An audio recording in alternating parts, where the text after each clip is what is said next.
சிங்கம்புணரி அருகே 5.48 கோடி பணம் உரிய ஆவணமின்றி கொண்டு சென்றதாக பறக்கும் படையினர் பறிமுதல். வங்கிகளுக்கு பணம் கொண்டு செல்லும் இரு வாகனங்களில் உரிய ஆவணமின்றி 5.48 கோடி பணத்தினை தேர்தல் பறக்கும் படையினர் பறிமுதல் செய்து திருப்பத்தூரில் உள்ள கருவூலத்தில் ஒப்படைப்பு. சிவகங்கை மாவட்டம் சிங்கம்புணரி அருகே உள்ள SS கோட்டை காவல் நிலைய சோதனை சாவடியில் தேர்தல் பறக்கும் படையைச் சேர்ந்த அப்துல்லா என்பவர் சோதனையில் ஈடுபட்டிருக்கும் பொழுது மதுரையில் இருந்து திருப்பத்தூர் வந்த TN 59 DH 760 என்ற எண் கொண்ட வாகனத்தை சிவனையா மகன் செந்தில் என்பவர் ஓட்டி வந்த நிலையில் அதனை சோதனை செய்கையில் அதில் 96 லட்சம் ரொக்க பணம் இருந்தது தெரியவந்தது.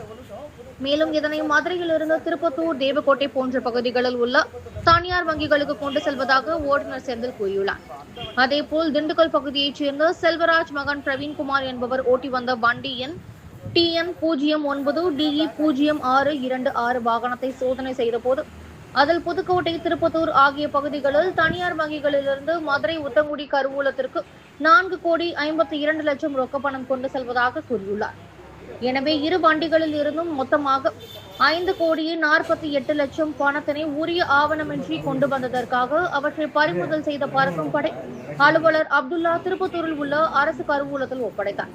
அதனைத் தொடர்ந்து இது தொடர்பாக கருவூலத்திற்கு எடுத்து வரப்பட்ட பணத்தினை நீக்குவதற்காக வங்கிகளுக்கு கொண்டு வரப்பட்ட பணம் தான் என்றும் அது உரிய ஆவணத்துடன் தான் கொண்டு வரப்பட்டது என்றும் தனியார் வங்கி மேலாளர் தற்சமயம் கருவூலத்திற்கு வந்து தேர்தல் நடத்தும் நிலையை அவர்களிடம் பேச்சுவார்த்தையில் தொடர்ந்து ஈடுபட்டு வருகின்றனர் என்பது குறிப்பிடத்தக்கது.